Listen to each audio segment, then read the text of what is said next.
Mary Shelley, Frankenstein. Je suis né à Genève et ma famille est une des plus considérables de cette République. Mes ancêtres avaient été pendant bon nombre d'années conseillers et syndics, et mon père avait rempli des fonctions publiques avec honneur et distinction.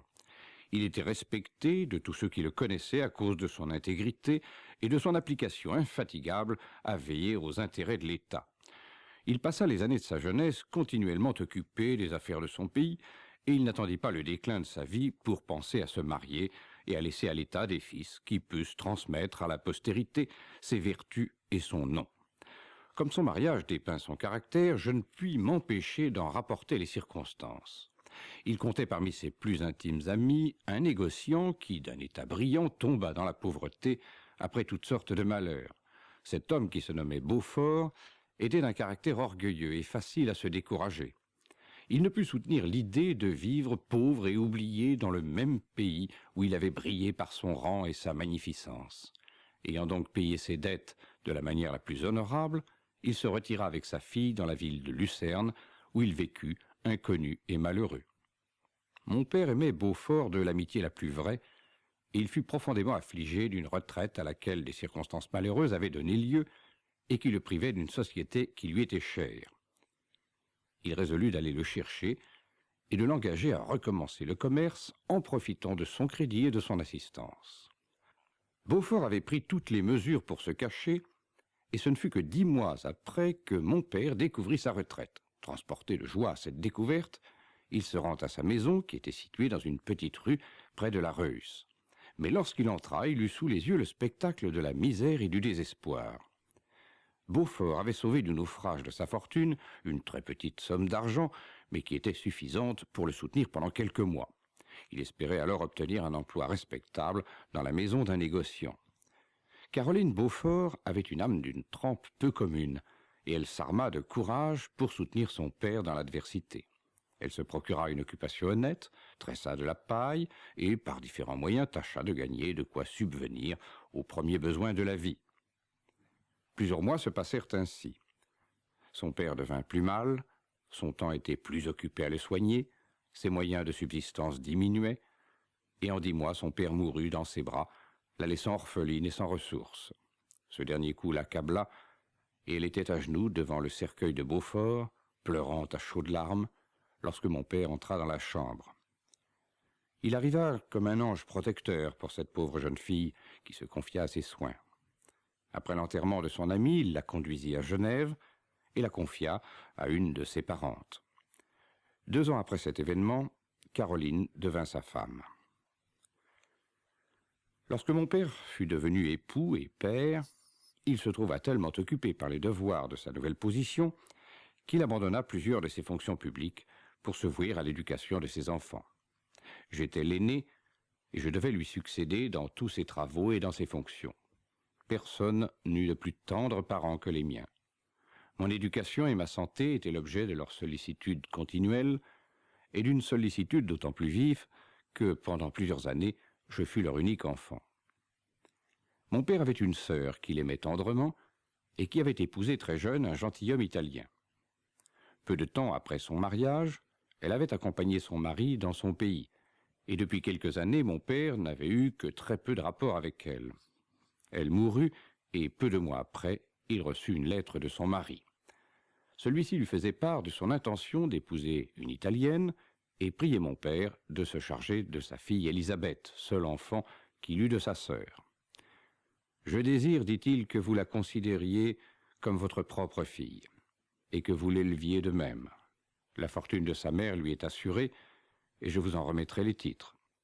Réfléchissez à cette proposition.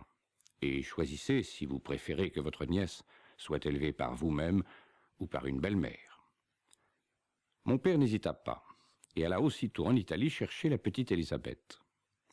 J'ai souvent entendu dire à ma mère qu'elle était alors le plus bel enfant qu'elle eût jamais vu, et qu'elle montrait même un caractère doux et aimant. Ces dispositions et le désir de resserrer aussi étroitement que possible les nœuds de l'amour domestique déterminèrent ma mère à regarder Élisabeth comme ma femme future, projet dont elle n'eut jamais à se repentir. Dès lors, Élisabeth Lavenza devint ma compagne de jeu. et lorsque nous avançâmes en âge, elle fut mon amie. Elle était douée d'un excellent naturel, aussi gai et aussi folâtre qu'un papillon. Quoiqu'elle fût vive et animée, ses sensations étaient fortes et profondes, son caractère prodigieusement aimant. Ses traits étaient l'image de son âme, ses yeux bruns, quoique aussi vifs que ceux d'un oiseau, avaient une douceur attrayante. Sa figure était vive et animée. Tout le monde adorait Élisabeth. Si les domestiques avaient quelque chose à solliciter, c'était toujours par son intercession. Nous étions étrangers à toute espèce de désunion et de dispute.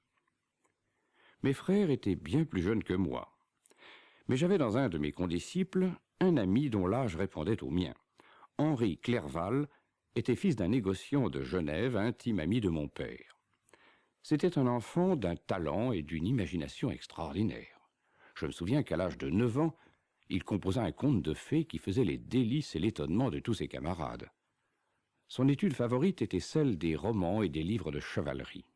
Et lorsque nous étions fort jeunes, je me rappelle que nous jouions des pièces qu'il composait lui-même, d'après ses livres, dont les principaux personnages étaient Roland, Robin des Bois, Amadis et Saint-Georges. Personne n'a pu passer une jeunesse plus heureuse que la mienne. Mes parents étaient indulgents et mes camarades aimables. Nos études n'étaient jamais forcées. Je place Henri Clerval dans la description de notre cercle domestique, car il était constamment avec nous.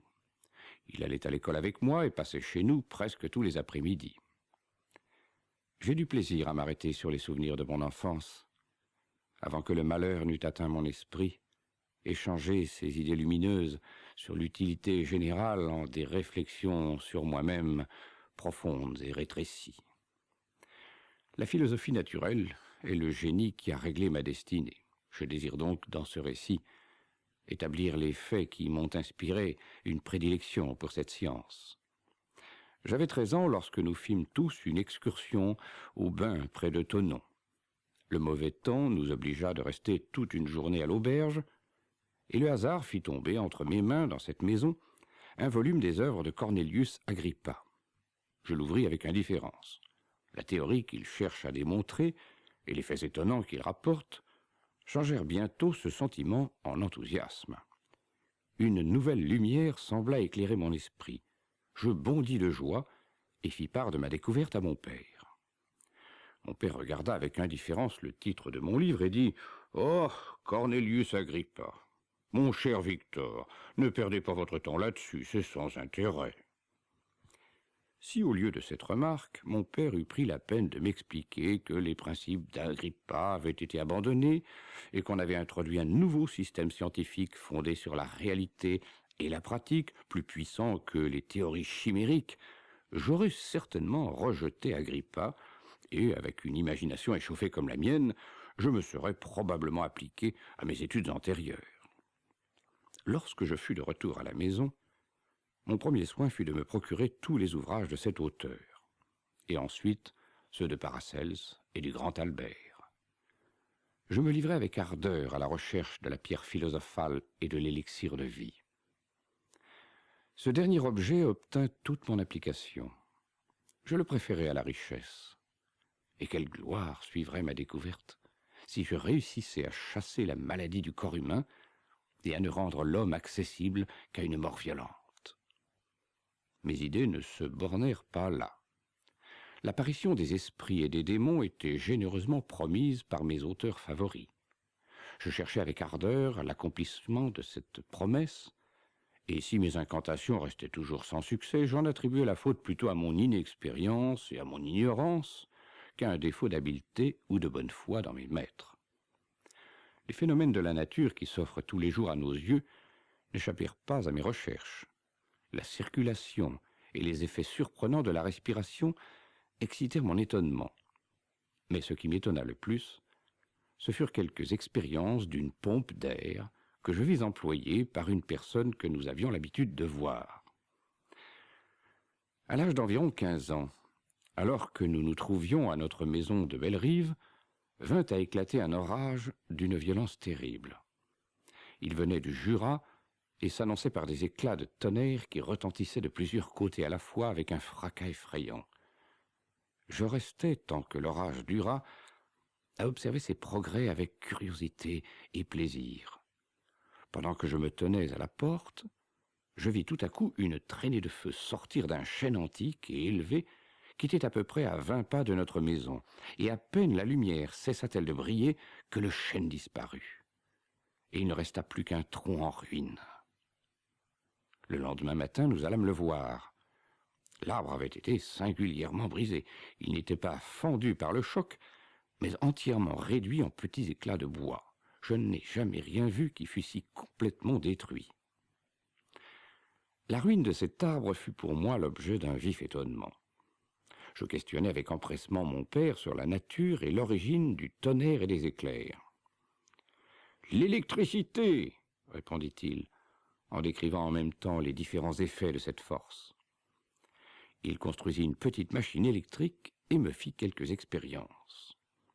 Il fit aussi un cerf-volant avec des cordes et un fil de métal qui attirait des nuages le fluide électrique. Ce dernier trait acheva de renverser Cornelius Agrippa, le grand Albert et Paracelse, qui avait si longtemps régné en maître dans mon imagination. J'eus aussi une autre tâche à remplir. Je devins le précepteur de mes frères. Ernest était de 6 ans plus jeune que moi et mon principal élève. Il avait eu une mauvaise santé dans son enfance, pendant laquelle Élisabeth et moi nous avions eu pour lui des soins assidus. Son caractère était doux, mais il était incapable de toute application sérieuse. Guillaume, le plus jeune de la famille, était encore enfant, et c'était le plus beau petit drôle du monde. Ses yeux bleus et vifs, ses joues ornées de 2 fossettes, et ses manières caressantes inspiraient la plus tendre affection. Tel était notre cercle domestique, dont les soucis et les chagrins semblaient bannis pour toujours. Mon père dirigeait nos études, et ma mère partageait nos plaisirs. Aucun de nous n'avait la plus légère supériorité sur l'autre. Nous ne connaissions pas la voie du commandement, mais une affection mutuelle nous portait à condescendre et à obéir au moindre désir de chacun.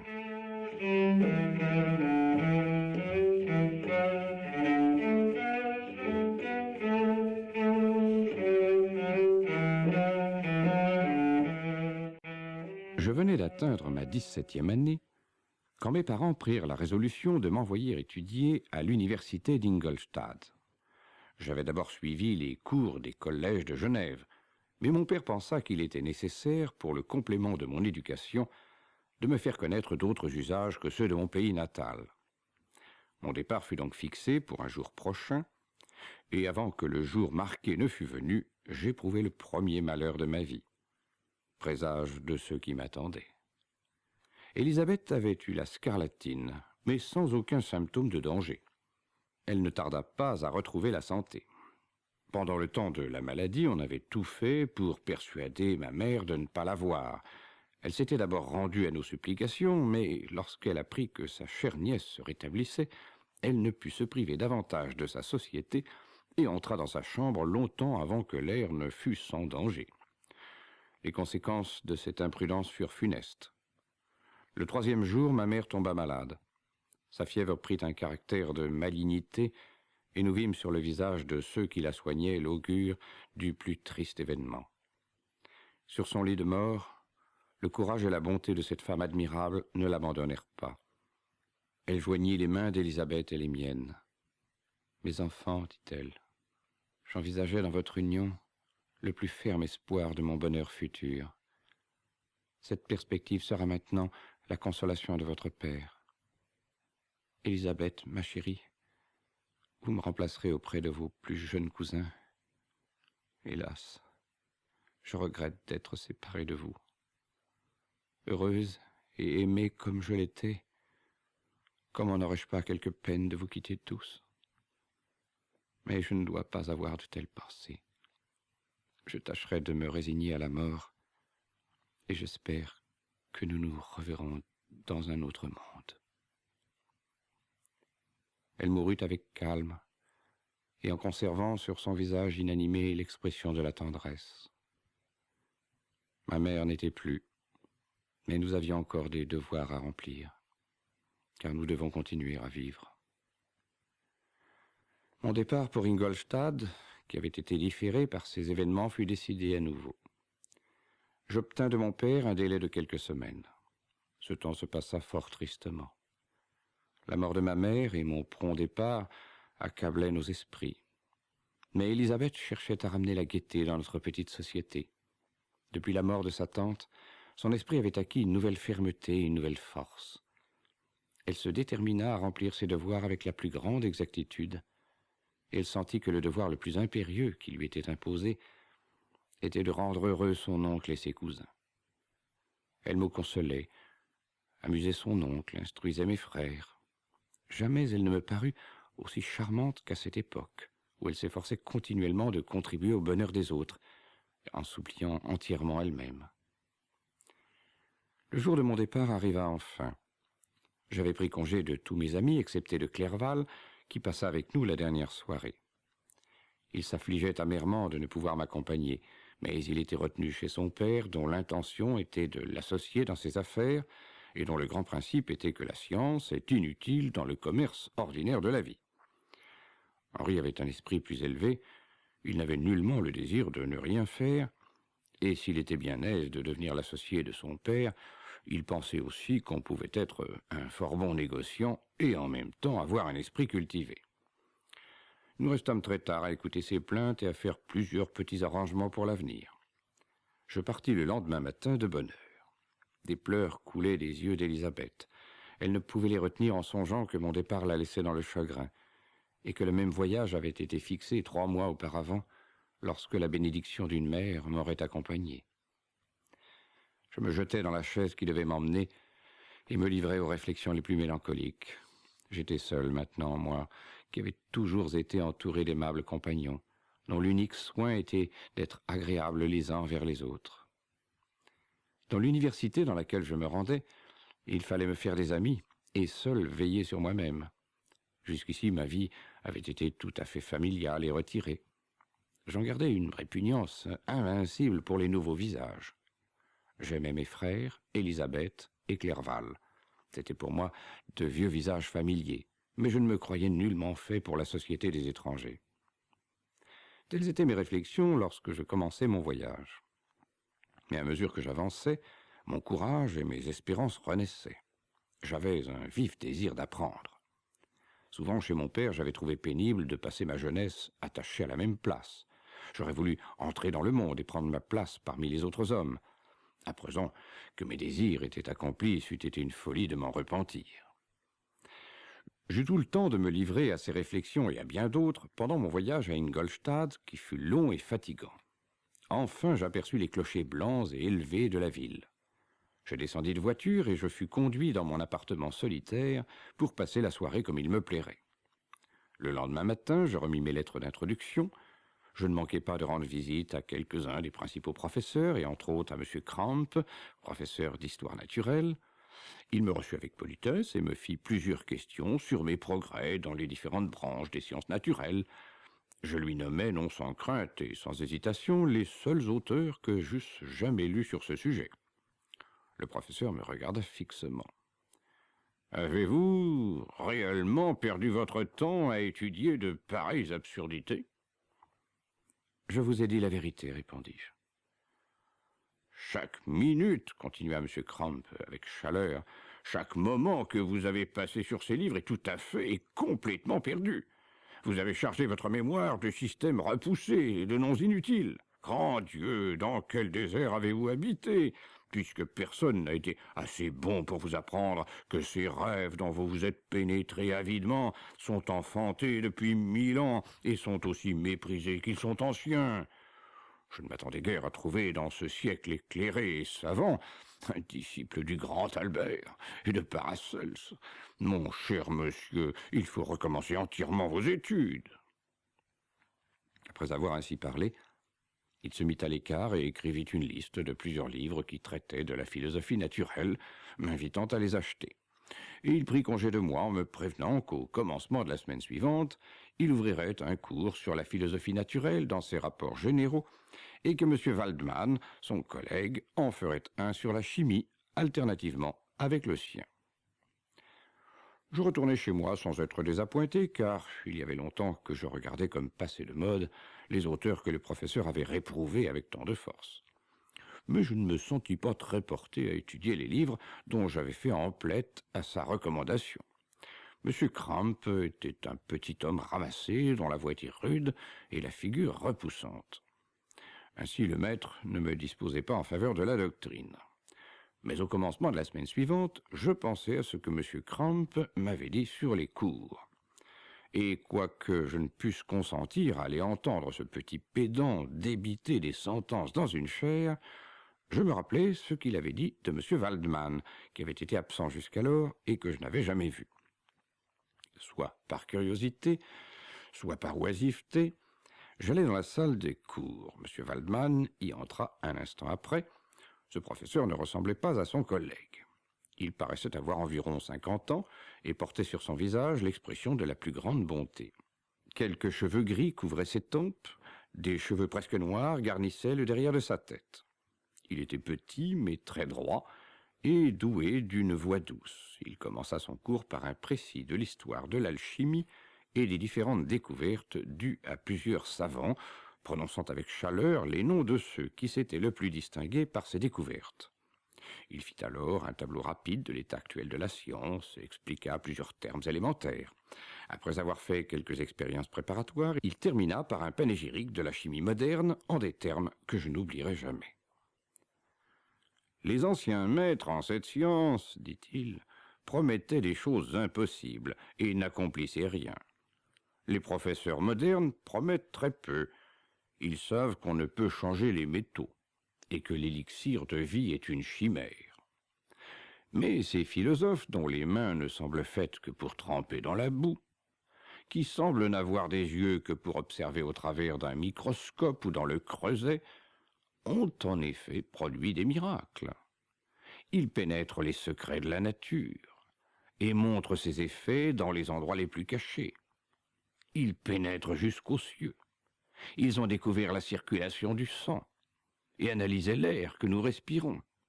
Ils ont acquis des pouvoirs nouveaux et presque illimités. Ils commandent aux foudres du ciel, imitent les tremblements de terre et bravent même les ombres du monde invisible. Je me retirai enchanté du professeur et de sa leçon. J'allais le soir même lui rendre visite. Il écouta avec attention la petite histoire de mes études et sourit au nom de Cornelius Agrippa et de Paracels, mais sans le mépris qu'avait montré M. Kramp. « Je suis heureux, dit M. Waldman, de m'être fait un élève. Et si votre application égale votre habileté, je ne doute pas que vous ne réussissiez. La chimie est la branche de la philosophie naturelle dans laquelle on a fait et pourra faire le plus de progrès. Voilà pourquoi j'en ai fait mon étude particulière. Mais en même temps, je n'ai pas négligé les autres branches de cette science. On ne serait qu'un bien médiocre chimiste si l'on ne s'adonnait qu'à cette partie seule des connaissances humaines. Si vous avez le désir de devenir vraiment un savant et non simplement un petit faiseur d'expériences, je vous engagerai à cultiver toutes les branches des sciences naturelles ainsi que les mathématiques. » Il m'introduisit alors dans son laboratoire et m'expliqua l'usage de ces différents instruments. Il me montra tous ceux que je devais voir et me promit de me prêter les siens lorsque j'aurais assez d'expérience pour ne pas en déranger le mécanisme. Il me donna aussi la liste des livres que j'avais demandés et je pris congé de lui. Ainsi finit cette journée mémorable pour moi. Elle décida de mon avenir.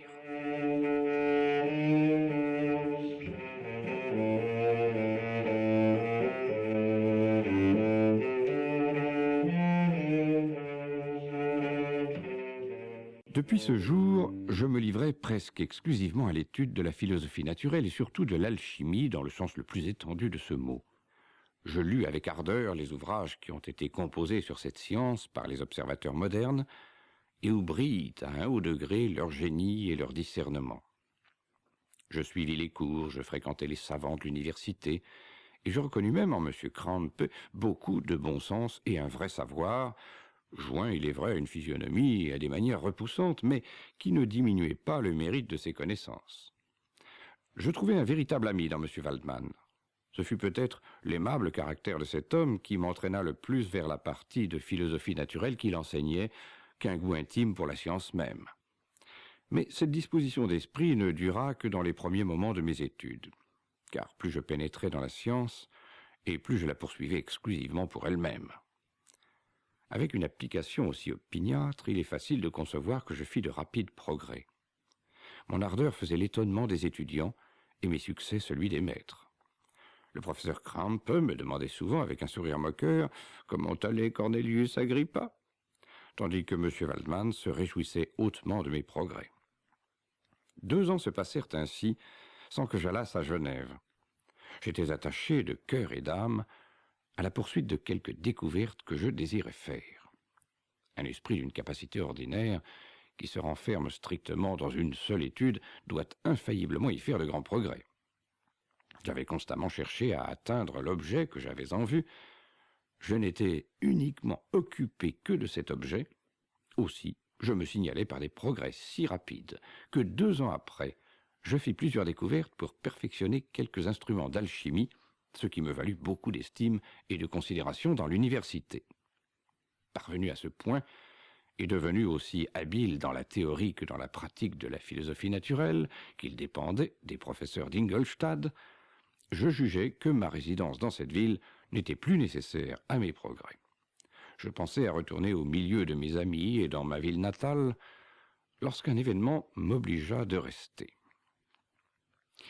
Un des phénomènes qui avait particulièrement attiré mon attention était la structure du corps humain, et même de tout être animé. Pour examiner les causes de la vie, nous devons d'abord avoir recours à la mort.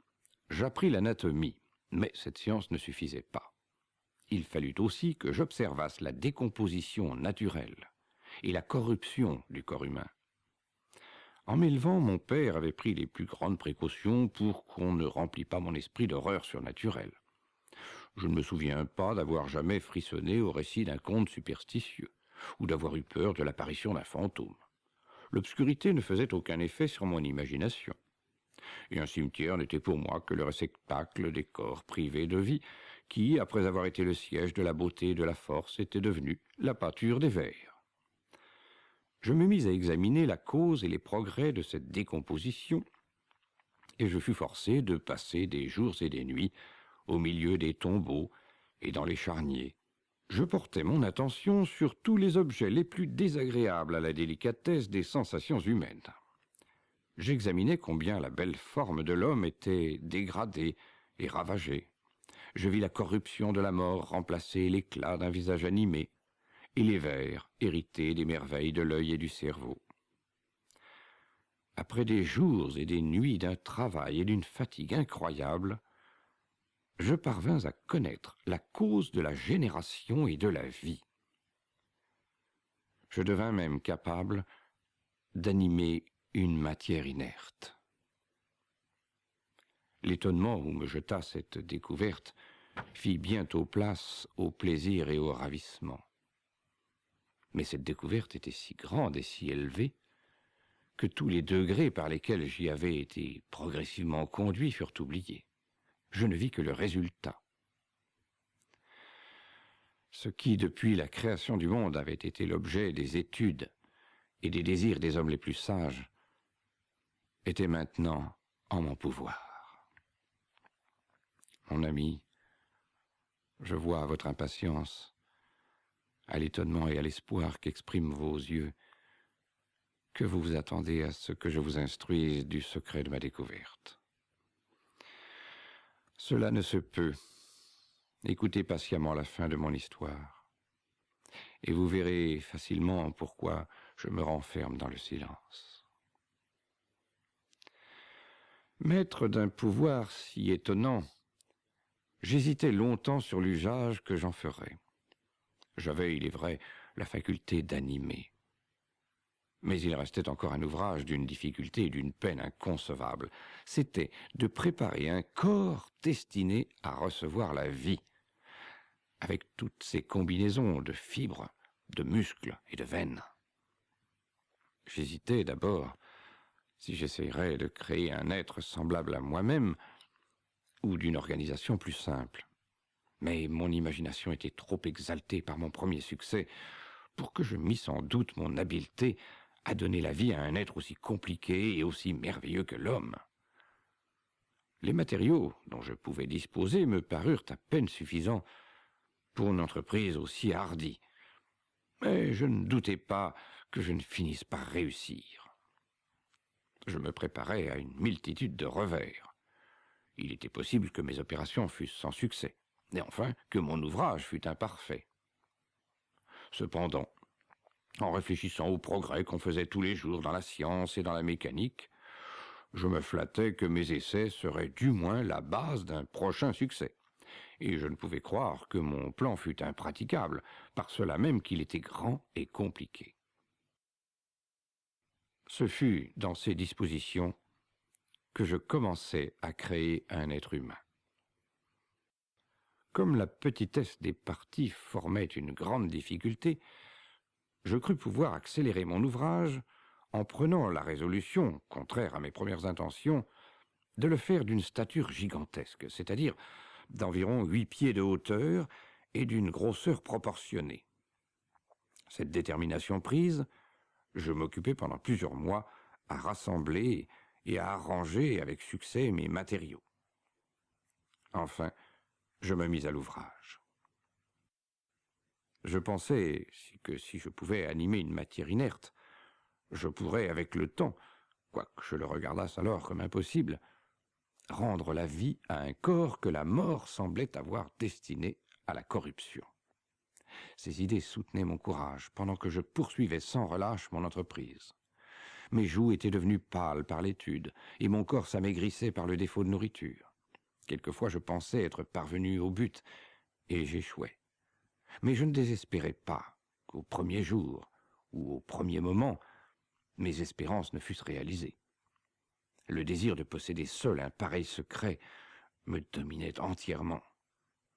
La lune éclairait mes opérations nocturnes pendant que je poursuivais la nature jusque dans ses retraites les plus cachées, avec une ardeur sans relâche. Qui pourra concevoir l'horreur de mes travaux secrets, lorsque je profanais les tombeaux, ou que je torturais l'animal vivant pour animer un froid argile. Mes membres en tremblent encore. Tout est encore présent à mes yeux. Mais alors j'étais entraîné par une impulsion irrésistible et presque fanatique. Il me semblait n'avoir plus d'âme ou de sensation que pour la poursuite de cet objet. Je ramassais des os dans les charniers et de mes doigts profanes je troublais les secrets effroyables du tombeau. Enfermé dans une chambre, ou plutôt dans une cellule solitaire de la partie la plus élevée de la maison, et séparé de tous les autres appartements par une galerie et par un escalier, je me livrais au travail d'une création pleine de dégoût. Je ne pouvais m'arracher à des occupations repoussantes en elles-mêmes, mais dont le pouvoir sur moi était insurmontable. Je remis alors tout ce qui avait rapport à mes sentiments d'affection, jusqu'à ce que j'eusse accompli le grand œuvre qui me détournait de toutes les habitudes de ma vie. Mon père ne me faisait aucun reproche dans ses lettres. Seulement, mon silence l'engagea à s'informer de mes occupations, plus particulièrement qu'il ne l'avait fait jusque-là. L'hiver, le printemps et l'été s'écoulèrent.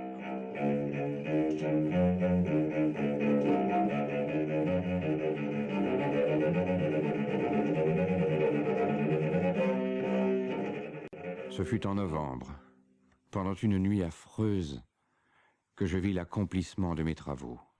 Dans une inquiétude voisine de l'agonie, je rassemblais autour de moi les instruments propres à donner la vie, pour introduire une étincelle d'existence dans cette matière inanimée qui était à mes pieds. Les reins avaient déjà sonné la première heure après minuit. La pluie battait avec un sifflement horrible contre mes fenêtres. Ma lumière était près de s'éteindre, lorsqu'à cette lueur vacillante, je vis s'ouvrir l'œil jaune et stupide de la créature. Elle respira avec force. Nous espérons que vous avez apprécié cet aperçu. Pour continuer à écouter ce livre audio sur Google Play Livres, utilisez le lien dans la description de la vidéo.